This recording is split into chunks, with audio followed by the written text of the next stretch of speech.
Vamos lá, pessoal, tudo bem com vocês? Espero que sim. Vamos discutir hoje uma aulinha especial sobre a formação das monarquias ibéricas. Dá uma olhada aí. Nós vamos conversar um pouquinho sobre como que lá na Baixa Idade Média aconteceu a formação dos reinos de Portugal e da Espanha. Então, lembrando que nós já conversamos sobre a formação das monarquias nacionais na França e na Inglaterra. A gente já viu como o processo do desenvolvimento dessas monarquias nacionais teve uma relação bastante grande com o desenvolvimento do capitalismo, né? Com a unificação e centralização do poder para unificar as regras, a moeda, etc., para gerar uma possibilidade de expansão dos mercados comerciais. A gente viu também como que essa formação da monarquia nacional tem a ver com uma tentativa historicamente processual, né? Não é uma coisa que acontece de repente, mas tem a ver com uma tentativa de defender a nobreza e seus privilégios contra a expansão do poder da burguesia, que ainda a burguesia estava em formação, tá certo? Mas a nobreza feudal estava perdendo força, né? Porque estava perdendo o controle autônomo sobre o território feudal, pela formação do Estado Nacional Unificado, da monarquia nacional.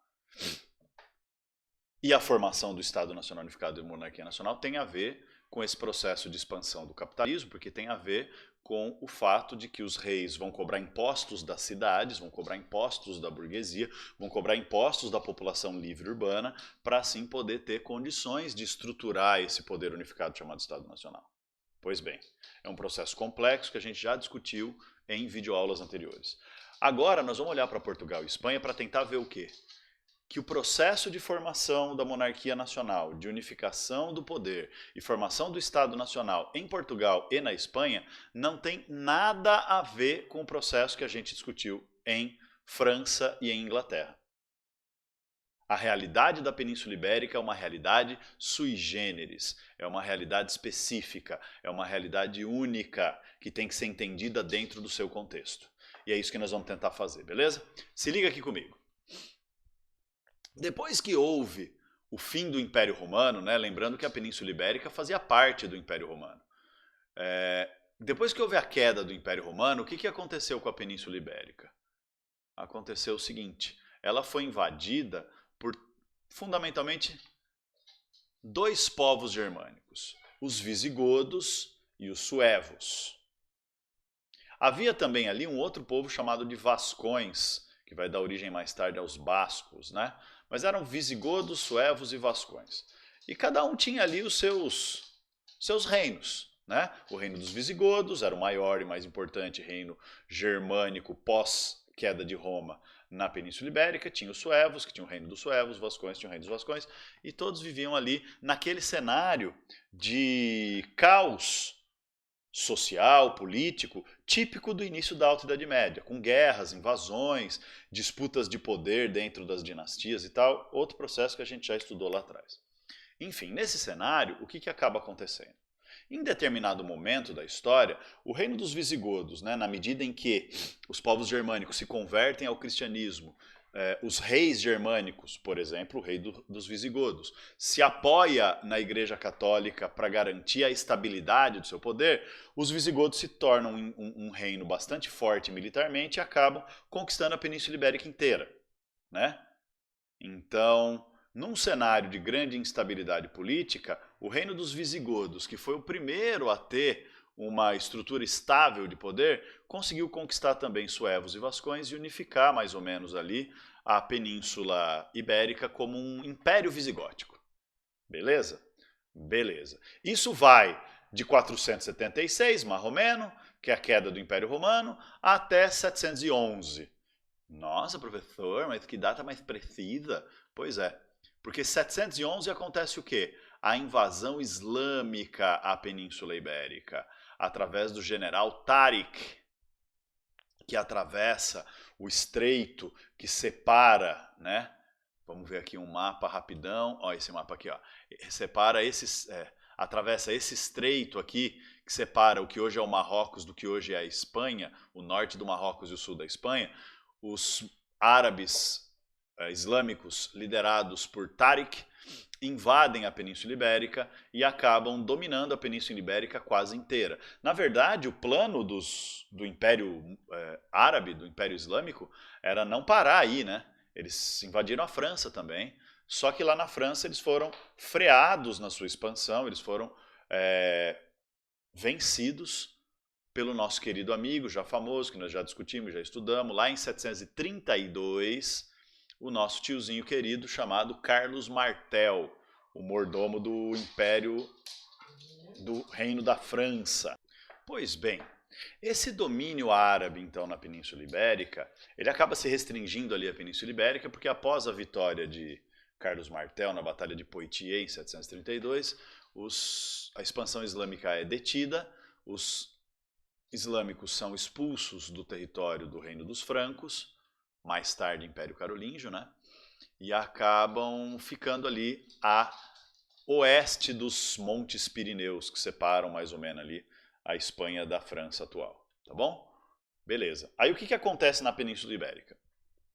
Na verdade acontece o seguinte fenômeno. Na Península Ibérica nós temos a formação então de dois reinos. O primeiro pode ser chamado de Al-Andalus, que era o nome que os árabes davam, também chamado de Califado de Córdoba, ou seja, vai ser um pedaço do Império Muçulmano, que a gente já estudou esse tema, ele vai se fragmentar com o tempo. No começo o Império Muçulmano, o Império Islâmico era unido, mas acaba se fragmentando, e aquela região da Espanha, norte da África, se torna o Califado de Córdoba. Um grande centro econômico, cultural e científico do mundo medieval. A cidade de Córdoba, a cidade de Toledo, as grandes cidades árabes eram centros de desenvolvimento filosófico, científico, arquitetônico, comercial, enfim, ali o Califado de Córdoba era uma das zonas mais desenvolvidas e mais importantes centros de difusão, de produção e difusão do conhecimento e do desenvolvimento econômico, etc., do mundo medieval. Tá bom? Então, quer dizer, nós temos essa realidade de um lado, a formação do Califado de Córdoba, que é os domínios árabes, muçulmanos, islâmicos ali na Península Ibérica. Mas, no extremo norte da Península Ibérica, os cristãos remanescentes do Império Visigótico, remanescentes dos suevos, dos vascões, etc., essa galera também consegue manter ali um reino cristão. Porque essa região norte é extremamente montanhosa e os islâmicos não conseguiram dominar essa região porque os cristãos conseguiram defender essas terras montanhosas do extremo norte da Península Ibérica, e ali se forma então um reino cristão medieval, naquele velho estilinho de reinos cristãos medievais que a gente já discutiu várias vezes, ou seja, com um rei que não governava de fato. Por quê?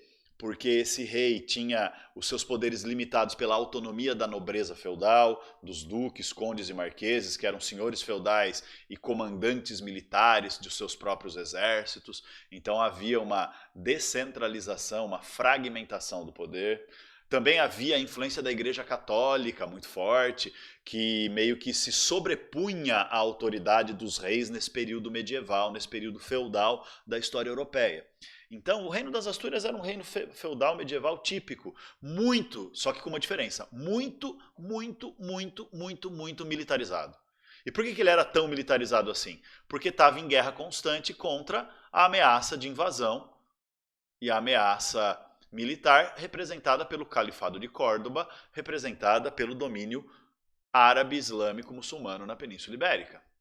Ora, a partir do momento então que nós temos a formação dessa, vou chamar de dicotomia, dessa disputa entre o reino cristão das Astúrias e o califado árabe de Córdoba, nós temos o início da chamada Guerra de Reconquista.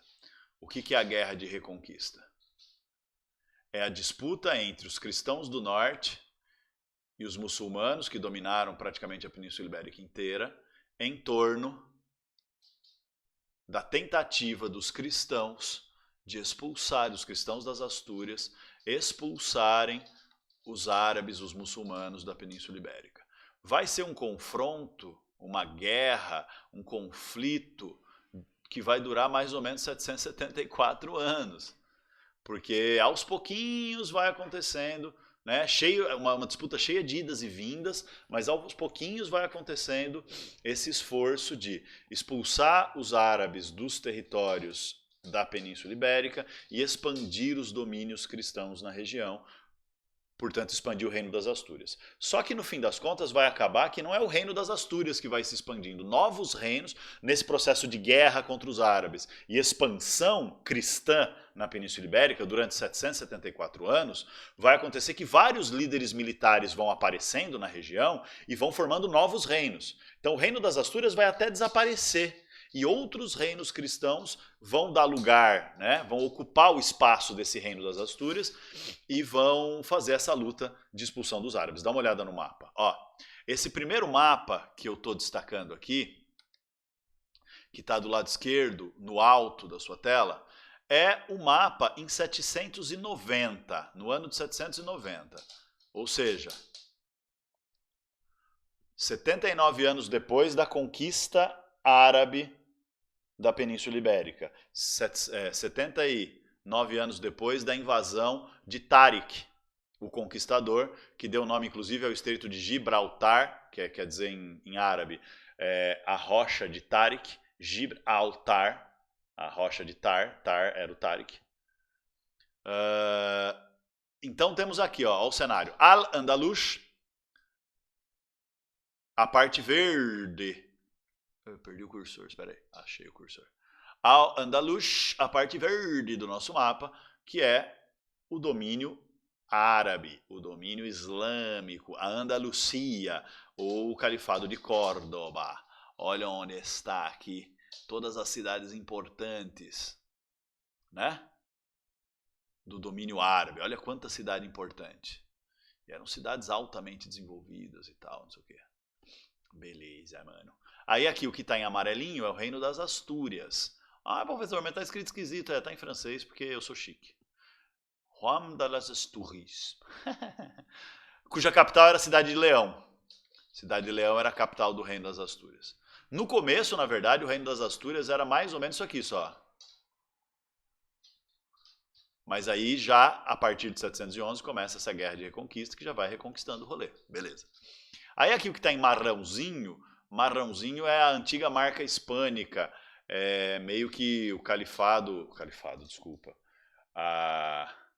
vai dar origem a Catalunha, vai dar origem ao País Basco, vai dar origem a umas regiõezinhas da Espanha atual aqui, na fronteira entre França e Espanha. Então essa regiãozinha aqui, nas montanhas dos Pirineus também continuou sendo de domínio cristão, tá bom? Então essa é a realidade da Península Ibérica e é a realidade que vai dar origem aos reinos de Portugal e Espanha. Vê que não tem nada nesse mapa que eu estou apresentando para vocês, o da esquerda, no alto, não tem nada de Portugal, não tem nada de Espanha aqui. Tem o quê?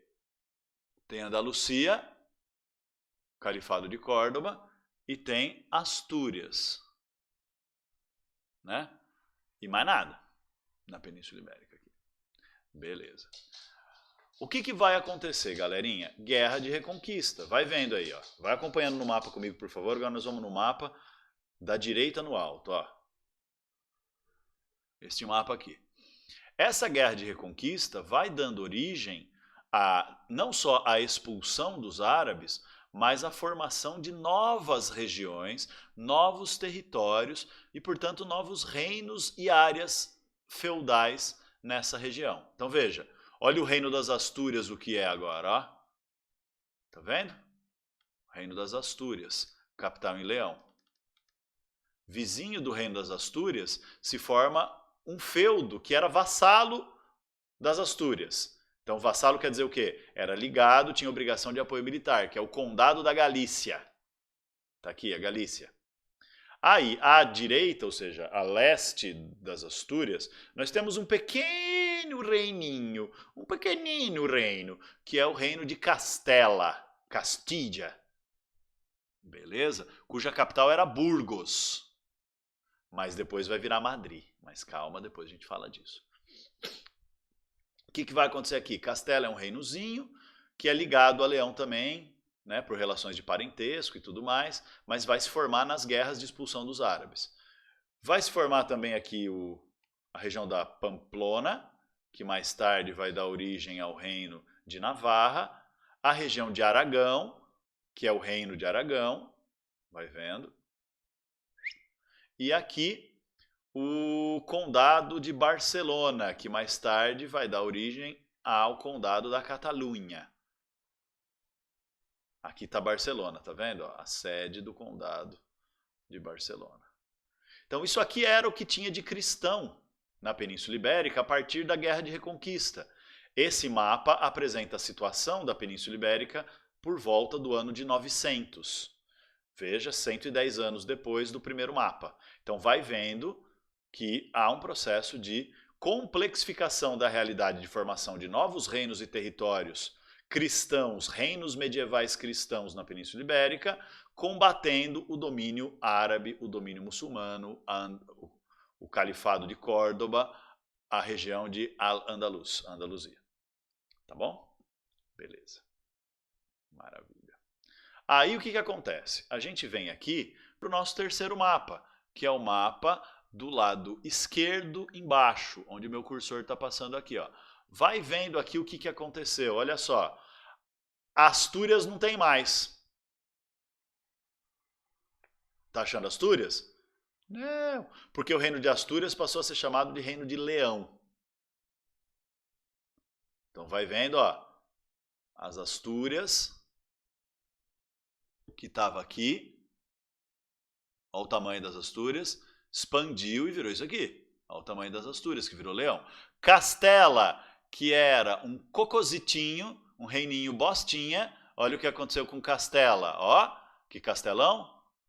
Pamplona, que vai dar origem à Navarra, ficou do mesmo tamanho. E o reino de Aragão deu uma encolhida, porque o condado da Catalunha deu uma expandida. Então, olha quanta guerra, olha quanta disputa de território, não só contra os árabes, mas entre os reinos cristãos também está rolando. Agora, perceba que o tamanho da Andaluzia se reduziu muito. E esse mapa é de quando? 1150, ou seja, 250 anos depois daquele mapa ali. Então são 250 anos depois desta situação, nós vamos ter essa situação. Então vai vendo como a Guerra de Reconquista é longa, lenta e gradual. Aí esse último mapa, esse terceiro mapa apresenta uma novidade já. Né? Além da Galícia, Leão, que era as Astúrias, Castela, Navarra, que ainda chama Pamplona, e Aragão, não, já chama Navarra, né? Tá aqui, ó, o nome em Navarra aqui. Aragão e Catalunha, nós temos uma novidade, que é Portugal. Então nós passamos de uma situação que no ano 900 não tinha nem cheiro de Portugal, e no ano 1150 já tinha Portugal formado em um reino independente, com capital em Lisboa, que é aqui, que era uma cidade comercial dos muçulmanos, que foi tomada pelos cristãos portugueses e virou a capital de Portugal, de tão rica e desenvolvida que era essa cidade de Lisboa. Isso nos leva a uma pergunta. Como é que Portugal apareceu no meio dessa zona aí? O resto a gente foi percebendo, né? É do desdobramento das Astúrias. Expansão e desdobramento do reino das Astúrias, disputas internas nas Astúrias. Mas Portugal não apareceu do nada, ela não vem das Astúrias. Né? Portugal nasce ali, que jeito? Então segura essa pergunta, que ela é o nosso próximo assunto. Antes de ir para essa pergunta, como é que Portugal surge no meio daquilo tudo, eu quero só terminar de olhar esses mapas. Olha só, esse mapa aqui já é no ano de 1300. Tá vendo? Ou seja, 150 anos depois do nosso terceiro mapa aqui. O quarto mapa já é 1300. Em 1300, olha só, Portugal já tem o território atual de Portugal, já está formado do jeito que Portugal é até hoje. Nós temos um cenário em que o reino das Astúrias virou tudo isso aqui, Leão, Astúrias, a Galícia. Castela virou a Castela Velha e a Castela Nova. E Castela dominou Astúrias, Galícia e Leão.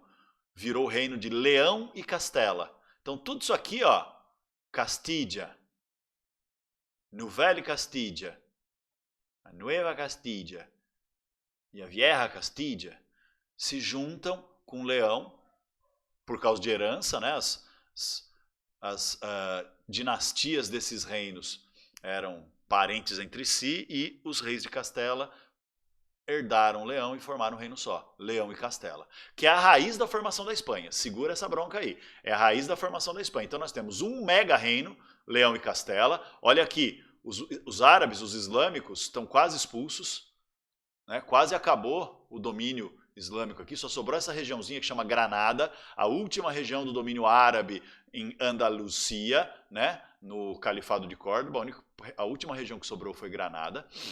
E aí nós temos Leão e Castela dominando quase a Península Ibérica inteira, um reinozinho pecorruco chamado de Navarra aqui, que está ali desde sempre, né? Olha lá, desde Pamplona, no mapa anterior, no segundo mapa, o reino de Aragão e o condado da Catalunha, que não é um reino, mas é quase como se fosse. Beleza, senhoras e senhores? É esse o cenário da Península Ibérica no ano 1300. Mas agora vamos para a nossa pergunta. Qual é a nossa pergunta? Como surgiu o reino de Portugal? E aí nós temos que vir para cá. Ó. Entender o seguinte. A formação do reino de Portugal está intimamente ligada com a Guerra de Reconquista. Então, toda essa realidade da formação de Portugal e da formação de Espanha não tem a ver com o desenvolvimento da burguesia, a formação de cidades livres que vão pagar imposto para o rei, para fortalecer os reis e blá blá blá. Não, tem a ver com guerra contra os árabes. Tem a ver com guerrear, saquear as riquezas do império, do condado, do Califado de Córdoba, né, do Império da Andaluzia. Tem a ver com tomar as poderosas e ricas cidades comerciais árabes, dominar as rotas de comércio árabe. Então, tem a ver com saquear o que os árabes construíram durante 800 anos. É isso. Mas tem a ver com guerra o tempo inteiro. Guerra o tempo inteiro. Então são reinos, Leão, Castela, que se unem, Aragão, Navarra, não sei o quê, Portugal, são reinos que se formam através de um processo muito grande de militarização. Pela constante disputa, conflito e guerra com o Califado de Córdoba, pela expulsão dos árabes e a reconquista cristã, é esse o nome que eles dão, a reconquista cristã da Península Ibérica. Tudo bem? Mas ainda assim, como que Portugal surgiu? Dá uma olhada aqui comigo. Nesse processo de guerras e guerras e guerras e guerras sem fim, vários nobres europeus de outras regiões fora da Península Ibérica vão querer ir para a Península Ibérica para participar dessa guerra de reconquista. E por que eles vão querer isso? Óbvio, né, velho? Primeiro, que lutar em guerra é a realização do ideal da nobreza medieval. Lutar nas guerras é a realização do ideal da nobreza medieval, ou seja,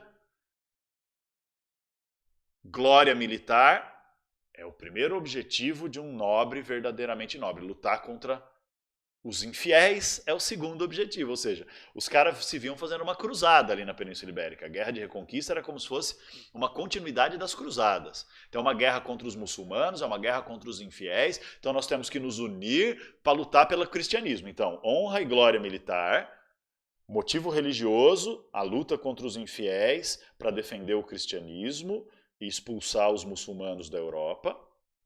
E o terceiro motivo era, esses caras, né, esses nobres, formavam grupos de nobres guerreiros e iam para a Península Ibérica jurar vassalagem para os reis de Leão, Castela, Aragão, Navarra não, porque Navarra está isoladinha lá no norte, né? E essa galera vai ali, então, com o objetivo de conquistar terras, com o objetivo de receber feudos pela relação de suzerania e vassalagem. Porque lembra que eu disse? São reinos tipicamente medievais. Então, os reis desses reinos têm um poder muito grande, porque eles são comandantes militares o tempo inteiro em guerra. Mas, ao mesmo tempo, eles dependem desses nobres que têm os seus próprios exércitos para fortalecer o exército de cada reino. E aí, em troca desse apoio militar dos nobres que vêm da França, dos nobres que vêm do Sacro Império Romano Germânico, dos nobres que vêm de outras regiões da Europa, os reis da Península Ibérica, Leão, Castela, blá blá blá blá blá, doavam terras, doavam o poder feudal para que esses nobres guerreiros se tornassem vassalos, senhores feudais e continuassem prestando ajuda militar na guerra contra os árabes, entendeu? Então, um desses nobres é um tiozinho chamado Dom Henrique de Borgonha.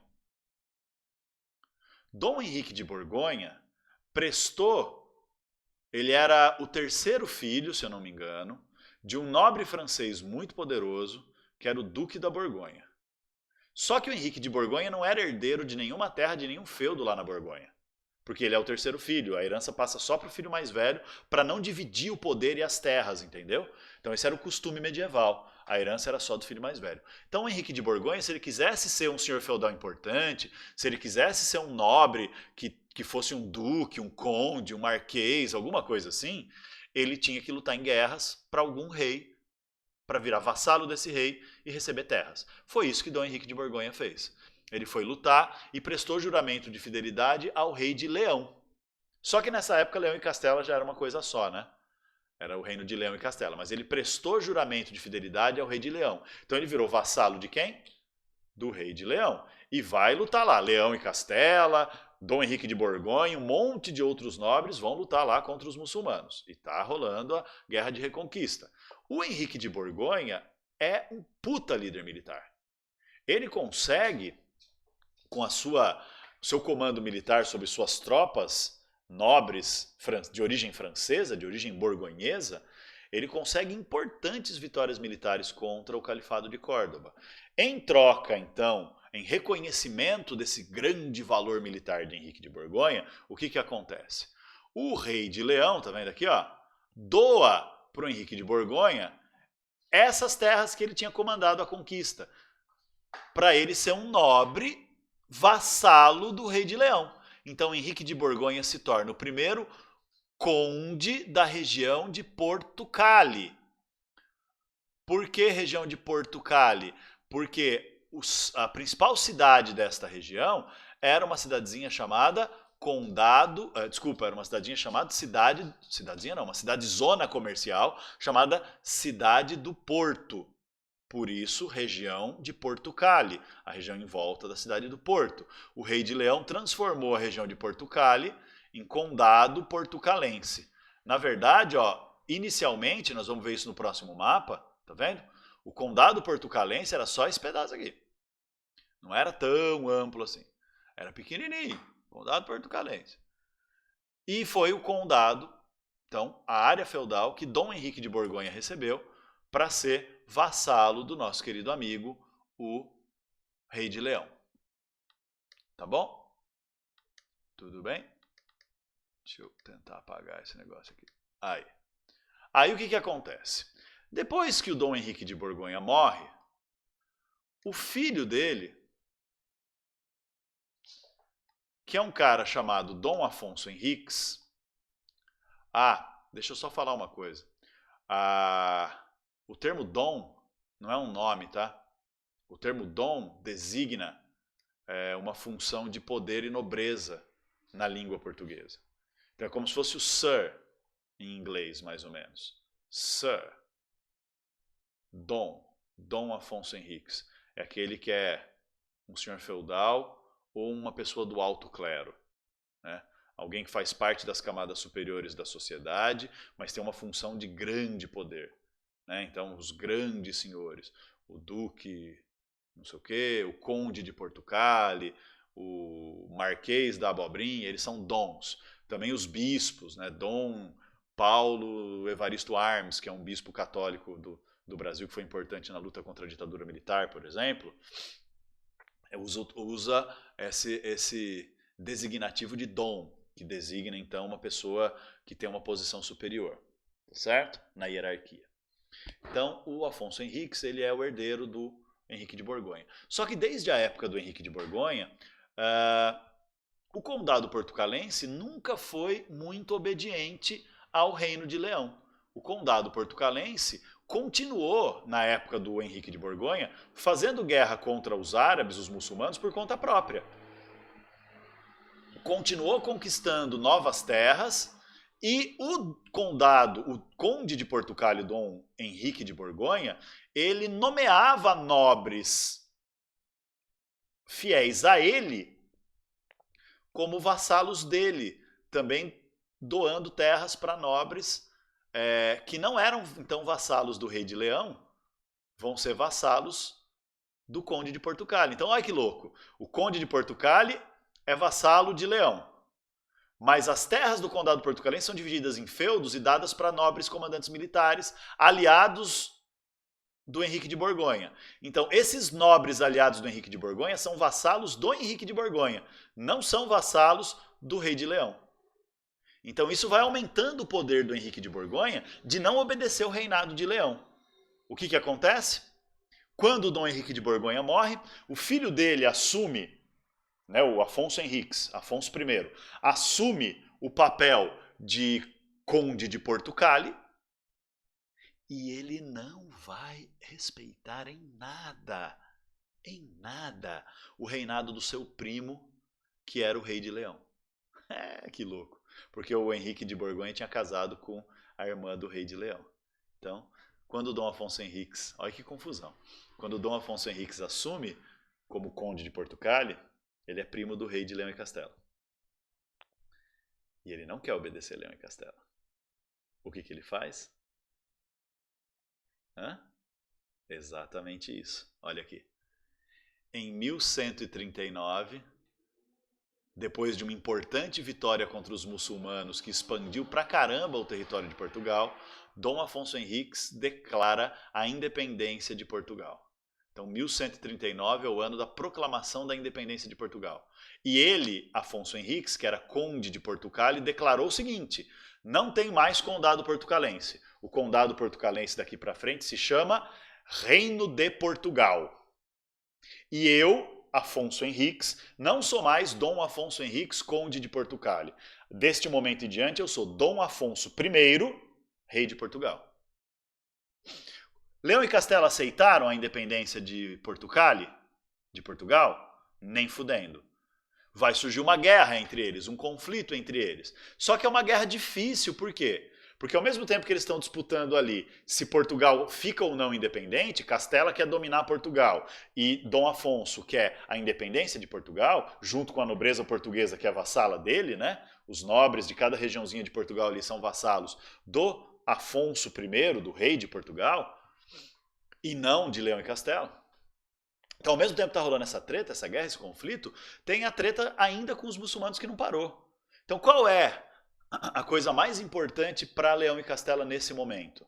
Lá em 1140 e pouquinho, quando Portugal decretou sua independência em 1139. Qual era o foco de Leão e Castela? Manter o domínio sobre Portugal ou continuar a guerra para expulsar os árabes? Exatamente. Continuar a guerra para expulsar os árabes. E aí então o que vai acontecer? Vai acontecer que Dom Afonso consegue ser vitorioso e Portugal vai continuar se formando, porque Portugal já é um reino independente aqui, mas vai continuar se formando nas guerras contra os árabes. Dá uma olhada neste conjunto de mapas. Olha só. Né? Você está conseguindo localizar, né? Os mapas do próximo slide. Nossa, eu não consigo achar aqui. Então, nessa região aqui, ó, tá vendo? Eu vou fazer um corte aqui, ó. Essa região aqui é onde está sendo mostrado nesses nossos mapinhas na sequência aqui. Então, vamos lá, ó. Isso aqui é em 1064, quando era rei de Leão, um cara chamado Fernando o Grande, e ele cedeu as terras de Portugal para Henrique de Borgonha. Então, está aqui a origem do condado portucalense. Olha o território do condado portucalense, tá vendo? Isso aqui, ó, que está marcadinho, é o território atual de Portugal, beleza? Olha só, esse aqui é o território atual de Portugal. Tranquilo? Tranquilo. Aí o que está em verdinho é o condado portucalense, são as terras cristãs. O que está em amarelinho são as terras árabes. E o que está nem em verdinho nem amarelinho, que não está sendo representado no mapa, era Leão e Castela em volta. Né? Aqui em cima é a Galícia, aqui é Leão, e aqui, se tivesse continuação, seria Castela. Aí, ó, esse mapa é em 1147, quando Dom Afonso Henriques já tinha se tornado efetivamente rei de Portugal. Então veja, em 1139, Afonso Henriques declara a independência de Portugal, isso leva a uma guerra. Em 1143 tem um tratado que encerra a guerra entre Portugal e Leão, e 1143, então, oficializa-se a independência de Portugal. Então esse mapa, que é de 1147, mostra o quanto cresceu o tamanho dos domínios portucalenses entre Dom Henrique e o filho Dom Afonso. Beleza? Agora olha isso aqui, ó. Dom Afonso Henriques no comecinho do seu reinado. Esse outro mapa, ó, é Dom Afonso Henriques perto do final do seu reinado. 1168. Olha só o tamanho que Portugal já ficou. Expandiu inclusive para terras que eram de Leão, tá vendo? Porque na verdade é guerra contra os árabes. Mas aí os portugueses vão perder essas terras aqui depois. Tá vendo? Aí aqui, ó, é o rei que vem depois do Afonso Henriques, Dom Sancho, filho dele, Dom Sancho I. Olha só que louco. Portugal já dominou quase o território inteiro. E aqui, na época de Dom Afonso III, já no século XIII, bem mais tarde, que é quando Portugal termina a sua formação, né? Acaba em 1280, expulsando os árabes dessa regiãozinha aqui, mas vai terminar, então, a formação de Portugal. E é isso aí. Então, quando a gente chega mais ou menos em 1250, que é o que a gente viu naquele mapa lá atrás, olha só, 1250, Portugal já está plenamente formado. Aqui. Portugal já está plenamente formado. Tá bom? É isso aí. Então, gente, a conclusão disso qual que é? Como Portugal se forma e se consolida através de guerra, são 300 anos de guerra contra os árabes ali na região onde é Portugal. A guerra de reconquista como um todo é 774 anos. Mas só ali onde é Portugal, da origem do condado portucalense até a conclusão da formação do território português, é mais ou menos uns 250 anos. Então são 250 anos de guerra. E durante guerras, quem comanda todos os exércitos? Quem comanda todas as forças militares dentro de um reino medieval, que tem feudo, que tem suzerania e vassalagem, mas em época de guerra quem comanda toda a força militar? O rei. Então se durante 250 anos o rei de Portugal, Afonso I, Sancho I, Afonso II, Afonso III, durante 250 anos, né, foram os reis que comandaram os exércitos em Portugal, você acha que quando a guerra contra os árabes terminou, esse rei de Portugal vai deixar o poder militar voltar para a mão dos nobres? Para os nobres serem senhores feudais?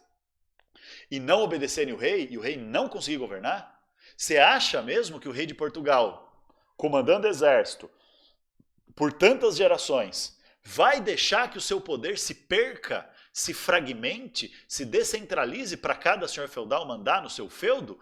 Nem fudendo. Então o que acontece? Olha só. Como foram tantos anos de guerra para formar Portugal, quando acaba tudo isso, a nobreza portuguesa não era militarmente muito forte, ela comandava exércitos, né? Ela participava das guerras, mas quem comandava tudo era o rei. Então houve um fortalecimento militar do rei e um enfraquecimento da nobreza. Então o rei não deixou a nobreza comandar os exércitos depois que a guerra contra os árabes acabou. Com isso, com esse poder militar, o rei tira os poderes políticos e administrativos da mão da nobreza, ou seja, tira da mão da nobreza o poder de governar o seu próprio feudo. Então, os tribunais em cada região de Portugal vão ser comandados por funcionários do rei, o comando militar de cada região vai ser por funcionários do rei, nobres nomeados pelo rei. A cobrança de impostos quem vai comandar é o rei e os seus funcionários. As leis vão ser impostas pelo rei e o governo vai ser imposto pelo rei. Então, justiça, lei e governo vai centralizar na mão do rei por causa do poder militar. E aproveitando-se, olha só aqui o nosso mapa, né? Aproveitando-se que a formação de... Não, vou usar outro mapa. Isso. Aproveitando-se que a formação de Portugal se dá dominando um monte de cidade que antes era árabe,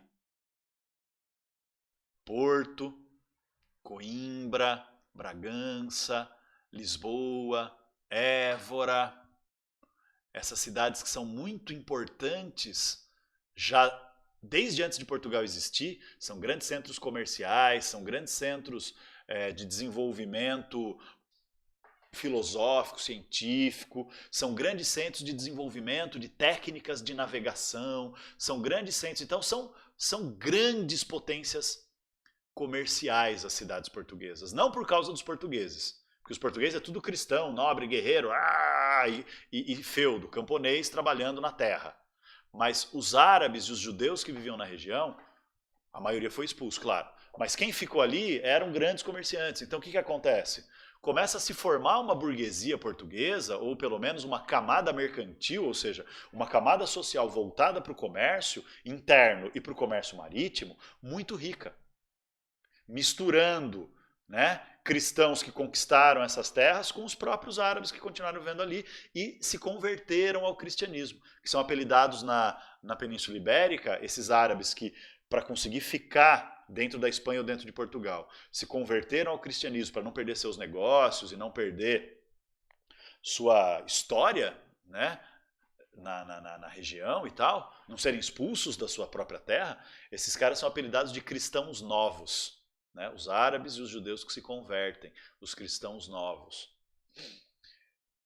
E é isso, galera. E é isso. Então Portugal já se forma, olha só, com um poder centralizado, porque o rei consegue governar tudo, tirar o poder da nobreza, porque o rei tem comando militar sobre o reino inteiro.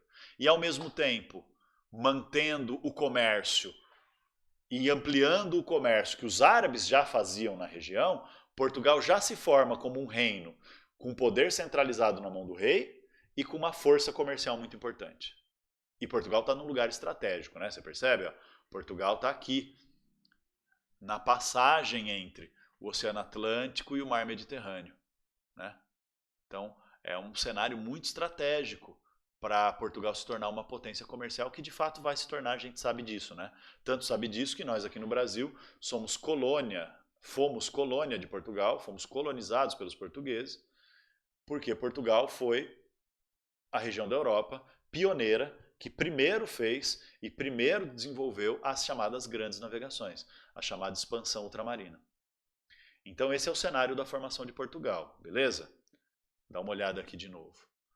Então, Portugal, quando termina as guerras contra os árabes, Portugal já se forma como uma monarquia nacional, ou seja, como um reino centralizado, com um rei com poder político e poder de governo, desde pelo menos 1139, que é a independência de Portugal, terminando de se formar em 1240, 1250, por aí, que é quando Portugal termina a expulsão dos árabes da Península Ibérica, não, da região do território português.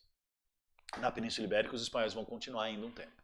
Beleza, gente? Beleza. Mas aí o que acontece? Acontece um treco importante que você precisa prestar atenção agora, hein? Olha só.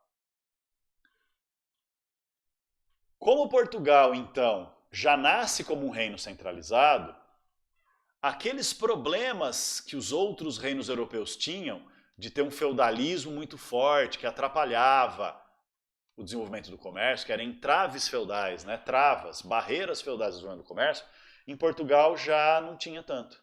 Já não tinha quase nada. Porque na formação de Portugal já não tinha muito feudalismo, porque foi uma formação a partir de guerra. Quando termina de expulsar os árabes, já se forma com centralização do poder na mão do rei. Então unifica já impostos, pesos e medidas, moedas, leis, autorizações, pedágios e tudo mais. E isso já facilita o comércio.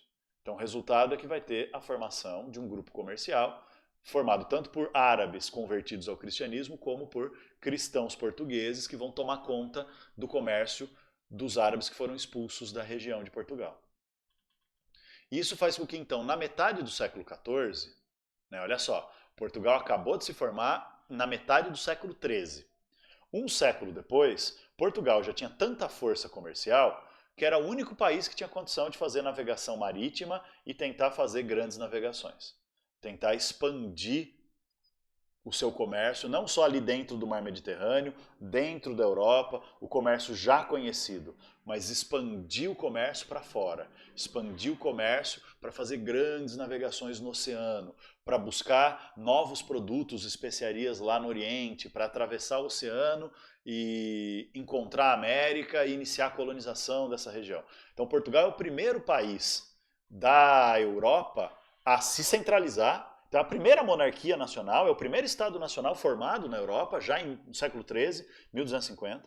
Enquanto Espanha ainda estava fazendo guerra contra os árabes, enquanto Inglaterra e França estavam em guerra entre si na Guerra dos 100 Anos, se destruindo, enquanto o Sacro Império Romano Germânico era um caos de disputa de poder entre os nobres e o imperador, Portugal já estava formado, com poder centralizado, com uma burguesia forte, né, uma camada comercial forte e pronto para fazer expansão. Mas não fez. Portugal não começa a sua expansão na metade do século XIV, quando já tinha todas as condições para isso. E por que não? Porque ainda faltava um governo que quisesse apoiar a expansão comercial. Isso só vai acontecer a partir de 1385, olha só, com a Revolução de Avis. O que é isso? É o seguinte, vem para mim. Portugal, então, se forma como país, como reino independente em 1139, confirma sua independência em 1143, se livrando do domínio de Leão e Castela. Continua fazendo guerra contra os árabes até mais ou menos 1240, 1250 por aí, quando acaba de expulsar os árabes e Portugal tem a formação do seu território concluída. E já faz isso com governo centralizado, leis centralizadas, tribunais centralizados, exército centralizado, moeda centralizada, tudo na mão do rei. Ou seja, já termina a sua formação do território como um Estado nacional, uma monarquia nacional. O primeiro Estado nacional da Europa. Beleza. Esse período todo de formação de Portugal é chamada de Dinastia de Borgonha. Por quê? O que é uma dinastia? Dinastia é quando uma mesma família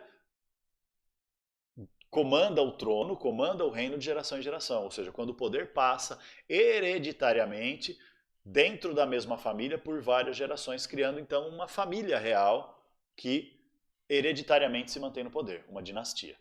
Então a dinastia de Borgonha vai durar de Afonso I, que é o Afonso Henriques, que foi o primeiro rei de Portugal, porque ele que declarou a independência e se livrou do domínio de Leão e Castela, 1139, até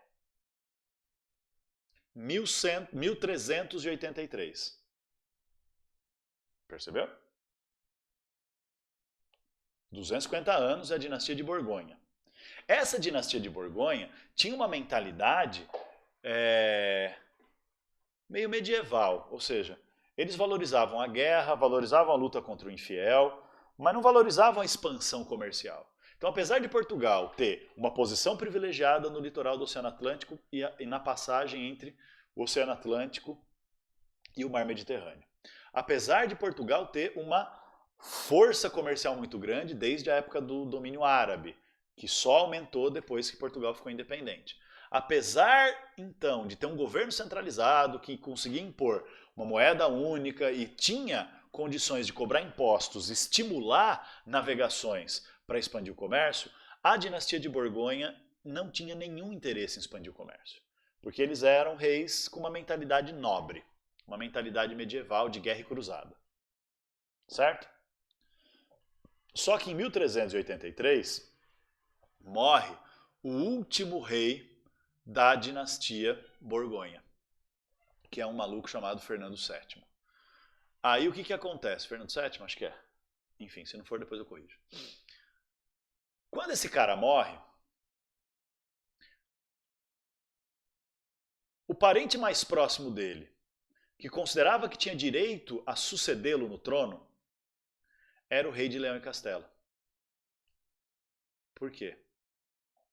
Porque ele era casado, o rei de Leão e Castela era casado, com a filha do rei português da dinastia de Borgonha que morreu. Então, quer dizer, essa filha era a herdeira do trono de Portugal. Então, se essa filha assume o trono de Portugal, e ela é casada com o rei de Leão e Castela, o rei de Leão e Castela vira rei de Portugal também, entendeu? E aí teria um domínio de Leão e Castela sobre Portugal e acabaria a independência de Portugal. O impressionante é que a rainha de Portugal, a viúva do rei Borgonha que morreu, era a favor disso, porque a filha dela já era rainha em Leão e Castela, ia virar rainha em Portugal, isso ia fortalecer muito o poder da família dela. Percebe? Porque os reis não estão tão preocupados em nacionalismo, eles estão preocupados em ampliar o seu poder. Nessa época. Mas não. Além da rainha, uma parte grande da nobreza portuguesa também era a favor disso. A favor disso o quê? De permitir que a princesa, né, a filha do rei que morreu, assumisse o trono. E isso levaria o rei de Leão e Castela a ser rei de Portugal e unir tudo. E por que a nobreza era a favor disso? Porque via Leão e Castela como um reino mais poderoso e via Leão e Castela, então, como uma oportunidade da nobreza ter um governo lá distante, porque onde que era a capital de Leão e Castela? Lá em Madrid. Então a nobreza portuguesa achava que, tendo um rei lá em Madrid, a nobreza portuguesa ia ter mais autonomia dentro de Portugal. Então eles não queriam um governo tão centralizado que nem os Borgonha faziam. Então uma parte da nobreza apoiou a rainha e apoiou essa ideia de o rei de Leão e Castela, através da sua esposa, se tornar rei de Portugal também. Só que uma outra parte da nobreza não queria isso, porque queria continuar tendo um reino onde pudesse, né, Portugal ser independente e essa nobreza pudesse governar. E a burguesia e o povo também eram contra, por causa do nacionalismo, no caso do povo, né, do sentimento de não, temos que defender a nossa pátria Portugal. E por conta do comércio, né, velho? Os comerciantes portugueses não queriam ser dominados por um reino maior que ia favorecer os comerciantes de Leão e Castela. Eles queriam poder desenvolver o seu comércio ali com o apoio de um reino, de um rei, de um governo próximo. Então o que acontece? Essa galera... Opa, quase derrubei aqui minha mesa. Essa galera, uma parte da nobreza, a burguesia e o povo, que era contra o domínio castelhano sobre Portugal, fez uma revolta. Defendendo o quê? Que o herdeiro do trono de Portugal não podia ser uma mulher. Tinha que ser um filho homem. Mas o rei Borgonha que morreu não tinha filho homem. Não oficialmente. Mas tinha um irmão bastardo, que era um cavaleiro, ou seja, um nobre importante chamado Dom João. E ele, como ele era um cavaleiro bastardo da família real, ele não tinha o sobrenome Borgonha, obviamente, né, porque ele não era filho oficial, mas ele ganhou uma valorização grande. Ele foi nomeado como cavaleiro mestre da Ordem dos Cavaleiros de Avis. Então ele era Dom João, mestre dos Cavaleiros de Avis, que era um grupo de nobres cavaleiros, né, de nobres guerreiros, que eram ligados à Igreja Católica. Né, os mestres... Dom João, mestre de Avis, os Cavaleiros de Avis. Então o que acontece? Esse cara, Dom João, mestre de Avis, foi considerado o verdadeiro herdeiro. Por quem? Por quem era contra Castela dominar Portugal. E aí o que rola? Rola uma revolta. Essa revolta é chamada na história de Portugal de Revolução de Avis. Então é de novo uma guerra entre Portugal e Castela, entre 1383 e 1385. São 2 anos de guerra. Os portugueses vencem a guerra, por quê? Porque Castela ainda está mais preocupada lá com a guerra contra os árabes. Então, a Revolução de Avis coloca Dom João I no trono, coloca Dom João, mestre de Avis, no trono, com o título de Dom João I. E isso garante 2 coisas. Coisa 1, a continuidade da independência de Portugal. Então é uma nova dinastia que se forma aí. A Revolução de Avis é o surgimento de uma nova dinastia apoiada pela burguesia que garantiu a continuidade da independência de Portugal. Essa nova dinastia chama Dinastia de Avis, porque o primeiro rei, Dom João I, era mestre dos Cavaleiros de Avis. Por isso que é a Dinastia de Avis, por isso que é a Revolução de Avis. 1383 a 1385, Revolução de Avis, uma revolta portuguesa para não ser dominado por Castela e colocar um rei, Dom João, mestre de Avis, um rei, Dom João I, aliado da burguesia no trono. É esse o rolê. Essa é a Revolução de Avis. Não deixar Castela dominar Portugal e colocar um rei, o mestre de Avis, Dom João I, que fosse aliado da burguesia. Tá certo? E aí então, com esse rei aliado da burguesia, o que vai acontecer? Vai acontecer que esses caras, a dinastia de Avis, esses caras, esses reis, eles vão ter uma cabeça mais moderna. Diferente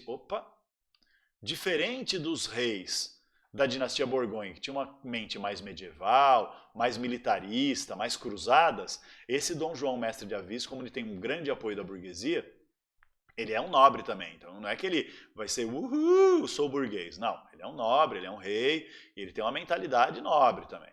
Mas ele vai ser mais aberto para se aliar com a burguesia. Ele vai ser mais aberto para estimular o crescimento do comércio marítimo. Ele vai ser mais aberto para investir no apoio a grandes navegações que permitissem que Portugal virasse uma potência comercial. E é isso que acontece. Em 1415, não foi no reinado do Dom João I, foi no reinado do Dom João III, né? Porque eles são o quê? 30 anos depois, no reinado do Dom João III, iniciam-se as grandes navegações portuguesas para buscar novos mercados comerciais, novos produtos, para desenvolver a chamada, né, expansão ultramarina, ou as chamadas grandes navegações, que é o que vai levar ao surgimento da colonização da América. Os portugueses vão colonizar o Brasil, vão contornar a África para chegar direto na Índia fazer comércio, enfim. O que a dinastia de Avis conseguiu fazer para gerar essa expansão ultramarina, expansão marítima portuguesa? Conseguiu unir toda a sociedade portuguesa em torno desse ideal de navegações e expansão comercial. Então, o rei estava interessado na expansão comercial por quê? Porque expandindo o comércio podia conquistar novos territórios e ter mais impostos para fortalecer o rei. A burguesia queria expandir o comércio por motivos óbvios, né? Porque ela queria ampliar seu lucro, ampliar seus mercados e dominar o comércio da coisa mais lucrativa que existia na época. Que época? Século XV nós estamos, anos 1400, que eram as especiarias, que era um comércio dominado pelos italianos, como a gente já sabe, mas que os portugueses vão querer dominar no lugar dos italianos. Como? Buscando a especiaria direto na Índia através do comércio no oceano. A nobreza também vai se aliar a essa ideal da expansão marítima, por quê? Porque não tinha mais guerra para fazer dentro da Europa, os árabes já tinham sido expulsos, então vão fazer guerra para conquistar terras e ter glória militar, fora para conquistar colônias. E a igreja também apoiou as navegações, por quê?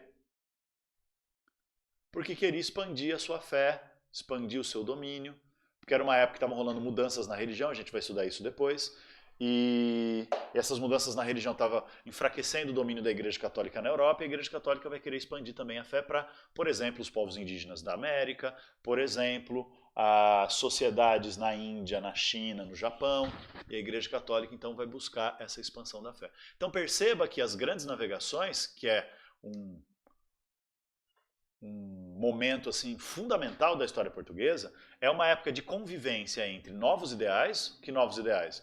O rei que queria poder para fortalecer o Estado, então isso é novo, e a burguesia que queria expandir o comércio para desenvolver o capitalismo, isso também é novo. Mas isso convive, isso acontece junto com velhos ideais, né? O ideal da nobreza de receber terras e fazer guerras, e o ideal da igreja de expandir o catolicismo. Beleza, galera? Com isso, a gente termina a história da formação de Portugal e chega no momento em que a gente vai partir para a aula 25, que é as grandes navegações. Mas antes, falta só um negocinho para concluir, que é o seguinte: como é que se forma a Espanha? Né? A Espanha, meus senhores, a Espanha, minhas senhoras. Na Espanha está acontecendo isso aqui, olha só. Olha o mapa. Eu dei uma ampliada naquele mapa lá, os segredos de uma edição aqui no rolê. Mas ficou meio porco, mas não tem problema. Olha só.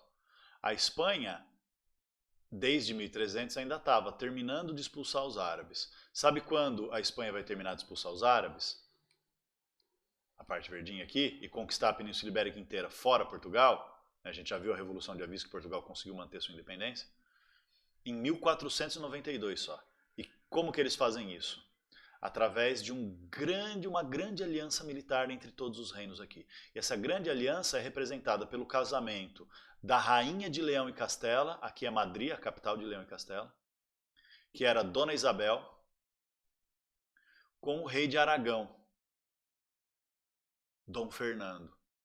Então o casamento de rainha de Leão e Castela com o rei de Aragão faz com que se forme um reino tão poderoso, o reino de Leão, Castela e Aragão, que consegue terminar de expulsar os árabes e consegue forçar as outras regiões, ou seja, Navarra e Catalunha a também se dobrarem ao domínio de Castela. Então, Castela, Leão, Aragão formam o centro do que será, a partir de 1492, a Espanha. E veja, que louco, qual é a capital da Espanha? Madrid, que era a capital de quem? Leão e Castela. Qual é a língua oficial da Espanha? O espanhol. Mas espera aí, como é que pode existir uma língua se o país Espanha acabou de ser inventado, né? Ele não existia antes de 1492. Então, porque na verdade o espanhol é o castelhano. O que é o castelhano? A língua de Castela. Então isso que eu estou marcando em vermelho aqui no mapa enquanto eu estou falando merda, é o quê? É o território da Espanha. A Espanha dominou a Península Ibérica inteira, expulsando os árabes, dominou a Península Ibérica inteira, dominando Navarra e Catalunha, depois do casamento da rainha de Leão e Castela, Isabel, com o rei de Aragão, Fernando. E aí o que acontece, senhoras e senhores? Acontece isso aqui, ó. Com o casamento desses dois e o término da expulsão dos árabes da Península Ibérica, em 1492 é o ano, então, em que termina a Guerra de Reconquista, termina a unificação da Espanha, e a unificação da Espanha vai ser feita através de uma imposição militar, política e cultural de Castela sobre o resto. De Castela sobre o resto. Então a língua vai ser a língua de Castela, a religião vai ser a religião de Castela, a capital vai ser a capital de Castela, as leis vão ser as leis de Castela, a moeda vai ser a moeda de Castela, que vai ser imposta sobre todos os territórios. Só que, manos, não foi tão simples assim. Por quê? Porque, ok, Castela, pela força militar e pelo apoio da Igreja Católica, porque Fernando e Isabel eram apelidados de os reis católicos, ou seja, eles são vistos, são apoiados pela Igreja Católica, porque eles são vistos como uma espécie de defensores do catolicismo numa Europa em que estava rolando mudanças religiosas. Então eles conseguem impor o Estado Nacional, a monarquia nacional espanhola, que é na verdade castelhana, sobre o território inteiro. Só que as sociedades que formam a Espanha, elas têm suas culturas próprias, suas línguas próprias. Então, aqui em Granada, que é uma região recém-conquistada, que era árabe e agora virou domínio espanhol, ainda se falava árabe. Aqui, que é uma região muito antiga, dominada pelo Reino de Leão, e portanto dominado por Leão e Castela, mas uma região antiga que é a Galícia, tem sua própria língua, o galego. Navarra era um reino que tinha sua própria língua, seus próprios costumes, suas próprias tradições. Falava navarro, a Catalunha falava catalão, né? Aragão falava aragonês. E como é que vai unificar isso tudo? Pela imposição da religião católica e da língua, lei, governo, moeda e tudo mais de Castela. E se as pessoas dessas regiões não aceitassem, o que acontecia? Repressão mesmo, violência mesmo. Então, esse negócio da formação da Espanha como uma junção em torno do poder de Castela e do poder do catolicismo dos reis de Leão, Castela e Navarra, né, dos reis católicos da Espanha, Fernando e Isabel. Então essa coisa de impor a formação de cima para baixo, militarmente, religiosamente, linguisticamente e tudo mais, isso fez com que várias regiões da Espanha até hoje não concordem em ser governadas por Castela. Então tem grandes rivalidades, tem até movimentos separatistas. Então quem gosta de futebol talvez já tenha visto que nos jogos do Barcelona eles cantam o hino da Catalunha, porque eles têm orgulho de ser catalãos. E na Catalunha tem um movimento forte pela independência da Catalunha, porque desde essa época aí a galera da Catalunha não se conformou em ser dominado por Castela. Vão ter várias guerras de independência, ou melhor, várias guerras em que a Catalunha tenta conquistar sua independência e não consegue. Outra região é o País Basco, que é uma região que fica metade onde hoje é a Espanha, metade onde hoje é a França, né? No País Basco também tem um movimento separatista forte que tem até um exército terrorista chamado Exército de Libertação do País Basco, cuja sigla em basco é ETA. O ETA, por exemplo, é responsável por um atentado terrorista que aconteceu em 2010, se eu não me engano, lá em Madrid, que explodiu um trem. Matou centenas de pessoas. Por quê? Porque é um grupo separatista que combate o domínio castelhano, o domínio madrigenho, o domínio espanhol sobre o País Basco. Né? Então esse cenário é uma Espanha que é unida pela força. Tá bom?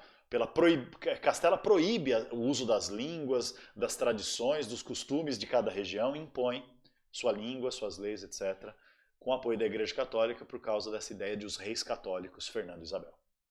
Susa, 1492, então. É isso, gente. Isso encerra a nossa aula sobre Península Ibérica. Muito obrigado pela atenção e pela paciência de vocês. Até a próxima.